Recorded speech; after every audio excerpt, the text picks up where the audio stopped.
Et j'accueille maintenant Frédéric Boiron, il est sociologue et auteur. Bonsoir, Monsieur Boiron. Bonsoir, Madame Galipeau. Alors, les États-Unis, vous l'avez entendu, parlent d'une transition rapide. Est-ce que ça vous semble réaliste qu'un conseil présidentiel de transition soit nommé d'ici 48 heures? 24 heures, puisqu'il y en a déjà 24 de passé. Donc, non. J'ai parlé à des gens qui sont impliqués justement dans ce conseil présidentiel. J'ai parlé à des gens en Haïti qui me disent que, par exemple, le groupe Montana remet en question sa participation à ce conseil parce que eux souhaitaient plutôt que ce soit des organisations de la société civile et que les partis politiques soient évacués de ça. Donc, on demande dans cette entente que des partis politiques qui sont logiquement des adversaires s'entendent pour travailler ensemble. Et nommer un premier ministre éventuellement. Et nommer un premier ministre. Et dans ces partis politiques, il y en a un qui s'est faufilé, c'est le PHTK, qui est le parti de Ariel Henry. Autre parti qui se faufile, c'est le parti aidé de l'ancien premier ministre Claude Joseph, qui est inculpé dans pour l'assassinat de Jovenel Moïse. C'est quand même pas rien.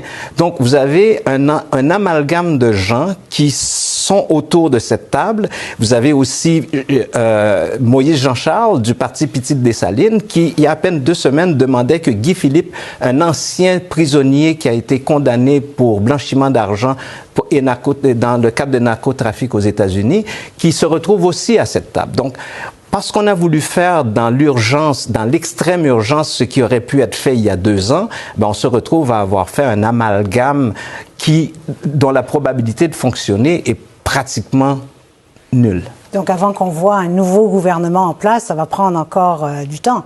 Entre-temps, Ariel Henry, je suppose que ça a été négocié avec lui, il dit « Je reste premier ministre jusqu'à ce que ce conseil soit mis en place ». Puisque son parti est au sein de ce conseil, il faut savoir, est-ce que son parti et ses alliés ne font pas tout pour bousiller cette entente pour justement pouvoir garder le pouvoir? Bon, alors évidemment, on regarde la situation en ce moment même à Port-au-Prince avec des gangs armés qui contrôlent 80% de la capitale, ce qui est énorme quand même, donc qui jouent un rôle important. Et on se demande la suite, hein. Quel est le rôle qu'ils veulent jouer, ces gangs armés? Parce qu'on a entendu Barbecue, là. Oui, d'abord, les gangs avaient dit, Barbecue avait dit, nous n'accepterons pas une solution qui vient de l'international. On y est.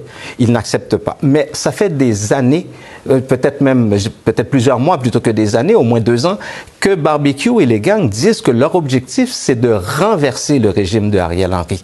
Donc, leur objectif, c'est de prendre le pouvoir. Et essentiellement, les gangs ont choisi leur propre gouvernement qui serait dirigé par Guy Philippe, dont je viens de vous parler, qui est celui qui était en prison aux États-Unis pour blanchiment d'argent. Pour blanchiment d'argent dans le cadre de narcotrafic. Donc, c'est un régime que les bandits veulent mettre en place, un régime de voyous. Et la proposition qui a été faite par la communauté internationale est en train d'éclater 24 heures après que ça a été mis sur place, et ça risque de laisser la place à ces voyous. Et on voit en plus que la force internationale qui serait menée par le Kenya est en attente maintenant. Le Kenya se retire en attendant un nouveau gouvernement. Il y a une chose extrêmement importante qu'a dit Andrew Holness, le premier ministre de la Jamaïque hier. Il a dit Haïti est dans une guerre civile. Étienne Paluc-Côté, qui était avec moi hier avec Patrice Roy, a dit que c'est un état de guerre. On n'envoie pas des policiers à la guerre. On ne fait pas la guerre avec des agents de la paix. On ne fait pas la guerre avec des revolvers. Donc, l'idée même d'envoyer des policiers en Haïti était déjà une idée farfelue. Aujourd'hui, devant l'état des lieux, les Kenyans se sont retirés parce que, essentiellement, les policiers qui étaient entraînés pour aller en Haïti ont refusé de participer. Sur les 1000 policiers qui étaient entraînés, il y en a 600 qui ont dit « nous, on n'y va pas ».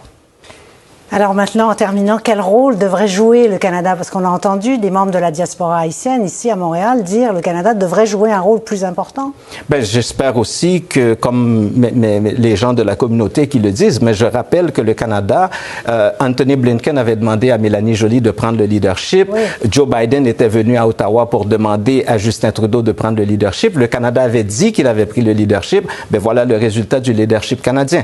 Le leadership canadien n'a pas fonctionné, ils n'ont pas été capable de l'articuler. Et c'est eux qui ont appuyé Ariel Henry jusqu'à hier quand Justin Trudeau lui a parlé au téléphone et probablement c'est lui qui l'a convaincu de démissionner parce qu'il y a à peine 3 mois, Ariel Henry était à Ottawa avec Justin Trudeau dans le cadre d'une réunion de la CARICOM.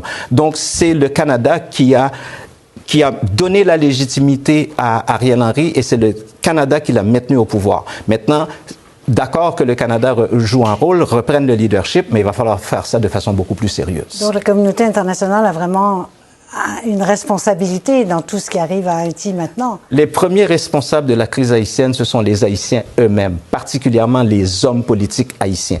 La communauté internationale est imputable de ce qui arrive parce que justement, elle a supporté depuis 2010 un parti qui était au pouvoir, qui est le PHTK.